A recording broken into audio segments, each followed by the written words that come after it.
慌ただしい毎日の中でつい適当に済ませてしまいがちな朝食。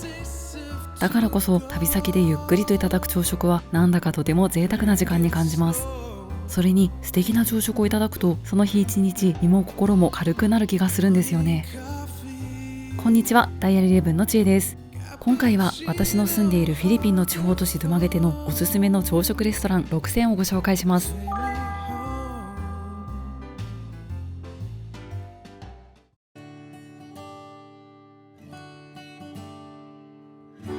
1軒目はダウンタウンから徒歩圏内、閑静な住宅街に立地しているこちら、ビヨンドプランツです。こちらで提供されているお料理はプラントベース、つまり植物性由来の素材をベースにしています。お店のインスタグラムを見ると実にバリエーション豊かなお料理の数々。こちらは一見チキンに見えて実はカリフラワー、青いお米はブルーピーのジャスミンライスです。ドリンクやケーキも色鮮やかで可愛いですよね。店内は広くはありませんが、ガラス張りの明るくて清々しい空間。インテリアも洗練されていて、ここで朝食をいただいたら一日を気持ちよくスタートできそうです。私がいただいた朝食はまずストロベリーパッションフルーツカラマンシーネード。レモンの30倍、シークワーサーの8倍のビタミン C を持つというスーパーフードカラマンシーをベースにしたオーガニックドリンクです。見た目も綺麗ですが、味も爽やかな酸味でとっても美味しいです。そしてお料理はグリーンカラーが鮮やかなこちら、スピルリナスムージーボール。スピルリナは地球最古の卵巣類の一つで50種類以上の栄養成分を持ち、スーパーフードの王様とも呼ばれている食材です。バナナ、チアシード、フラックスシード、自家製グラノーラ、マカパウダーがトッピングされています。なんかもう聞いているだけで栄養たっぷり感が半端ないですよね。バナナの甘みとヨーグルトのような食感が美味しくて、しっかり量がありますがペロッと食べれてしまいます。目にも体にも美味しいプラントベースの朝食で一日元気に過ごせそうです。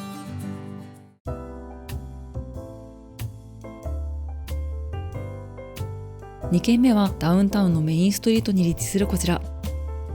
カサブランカです。ドゥマゲテで最も有名な老舗レストランの一つで、味もサービスも安心のクオリティ。日本人はもちろんあらゆる国籍の客層に人気のレストランです。ちなみにレストランの名前は不朽の名作として知られる映画カサブランカに由来しています。このレストランで私がぜひおすすめしたいのがメイン通りと海を見渡せるテラス席。この通りドゥマゲテを代表する海沿いの景色が目の前に広がっているんです。朝食メニューはこちら、8種類の本格的な洋風朝食が午前7時から午前11時までオーダーできます。私がオーダーしたのはホームメイドグラノーラ。ヨーグルトとマンゴーやリンゴなどのフルーツがたっぷりトッピングされています。食事は普段つい適当になってしまうので、こういった健康的なメニューを提供してくれるお店は個人的にとてもありがたいです。そして嬉しいことに朝食にはパンとコーヒーまたは紅茶もついてきます。往来する車やバイク、港の船なんかを眺めながらのんびりコーヒーを飲むひととき、最高ですよね。カサブランカはランチやディナーのメニューもとっても素敵なので、ドゥマゲテに来たらぜひ一度は訪れてほしいおすすめのレストランです。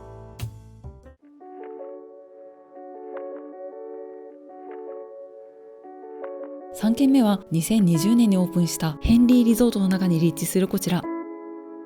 ノエルズブランチバーです。名前にもある通り、こちらは朝食ブランチの専門店。最大の特徴は高級リゾートの敷地内という立地ならではのとても洗練された空間。全体的にのどかなドゥマゲテの街において、ここだけはまるで別世界のような雰囲気です。朝食ブランチの専門店ということで、朝食メニューがとても豊富。さらに明るいうちからビールやカクテルも楽しめちゃいます。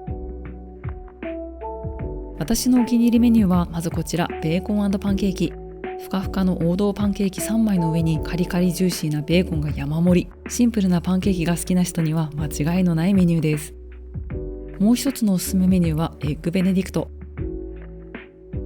カリカリスコーンの上にトロトロのポーチドエッグ、そして酸味の効いたオランデーズソースが相性抜群。コーヒーはフレンチプレス。フィルターを押して抽出したコーヒーを雰囲気を楽しみながらゆっくりといただきます。お料理も空間もとってもスタイリッシュで、プチセレブ気分で朝食を楽しめるレストランです。ちなみに当チャンネルの第1回の動画でヘンリーリゾートのホテルやプールも紹介しています。とっても素敵なリゾートなので、沼ゲテで宿泊先を検討される際はぜひ候補に加えてみてください。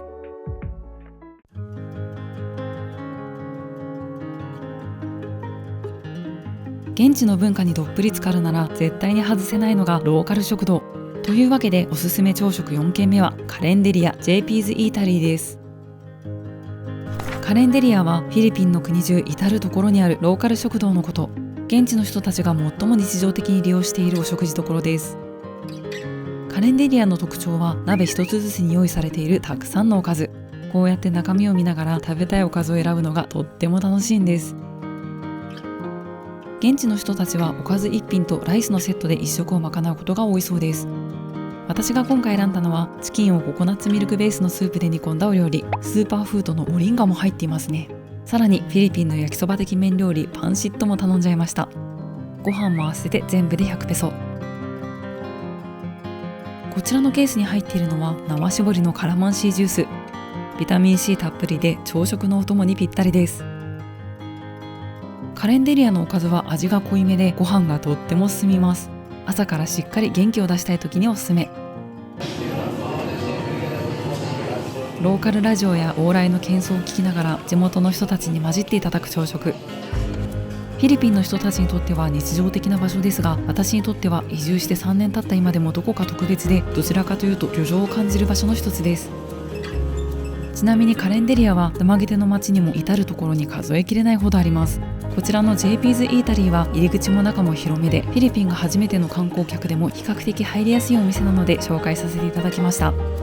お店ごとに結構個性があったりするので、いろんなカレンデリアを巡ってお気に入りの一軒を見つけてみるのも楽しいかもしれません。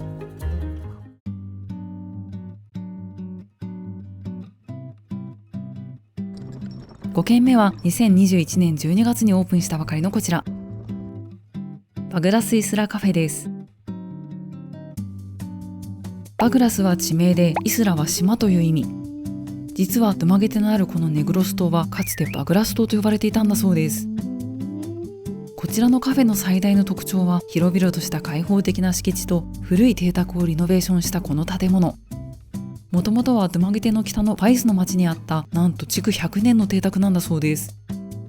建物全体にもそして細部にも漂う味わい深いレトロ感。古民家カフェが好きな人にはたまらない雰囲気ですね。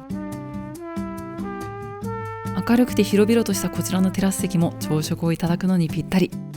こちらのカフェも7時から営業している朝食ブランチ専門店ということで、朝のメニューが充実しています。今回私がオーダーしたのはこちら、チキン&ワッフル。アシンメトリーの盛り付けがおしゃれですね。甘くてふかふかのワッフルの上にサクサクのクリスピーフライドチキン、そして絶妙な半熟加減のフライドエッグが乗っています。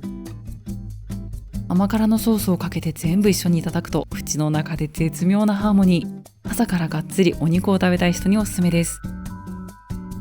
レトロ感たっぷりの古民家カフェで、いつもとはちょっと違う特別な朝食タイムが楽しめます。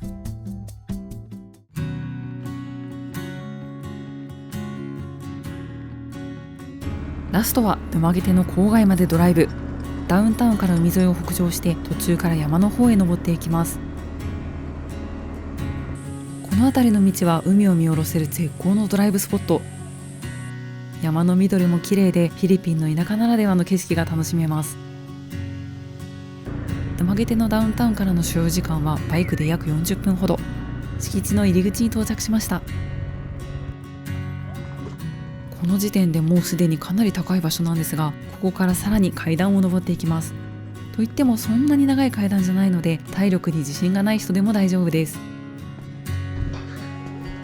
到着しました。こちらが高台の朝食スポット、アリミョンカフェアンです。アリミョンは香り、カフェアンはカフェという意味だそうです。こちらの魅力は何といっても、まるで大自然の中の空中庭園のようなロケーション。木造の温かみのある建物は壁がなくて、テーブル席の先には広々とした庭園と山の景色、そして海が広がっています。すみません、この日は曇り気味で海が見えづらかったんですが、それでも緑に囲まれた抜群の眺望です。敷地面積を生かした広々とした建物で、こちらの渡り廊下の先には離れの建物もあります。ここはデートにもおすすめできるロマンチックな雰囲気ですね。こちらのカフェも朝7時から営業していて、朝食やブランチにぴったりのメニューがたくさん用意されています。私がオーダーしたのはルンピアと目玉焼きが乗ったご飯のセット、そしてホットコーヒー。ルンピアは日本でいう春巻きにあたるフィリピン料理で、中身は肉や野菜など様々。こういうオレンジ色の甘辛ソースにつけていただくことが多いです。味もまさに春巻きで美味しいですよ。決して凝っていない素朴なお料理ですが、こういった大自然の中ではそれがむしろ魅力的に感じます。山の上のすがすがしい空気の中で飲むコーヒーも格別の味わいです。食後にぜひ建物の前のお庭を散歩してみてください。綺麗なお花がたくさん咲いていて、とっても素敵なお庭なんです。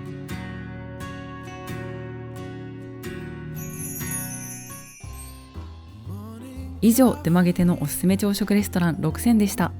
実はパンデミックが始まってから営業時間を縮小するレストランも多く、出曲げてでは一時期朝食スポットが激減してしまったんですが、最近は新しいレストランも続々とできていて、素敵な朝食を楽しめる場所がまた増えてきました。旅行者がまた気軽に来れるようになったら、フィリピンの田舎ならではの素敵な朝食をぜひ堪能してみてほしいです。ダイヤル11、次回はフィリピンの山奥の天然温泉紹介第2弾。そして山ならではのチルスポット、滝のジオパークを紹介します。お楽しみに。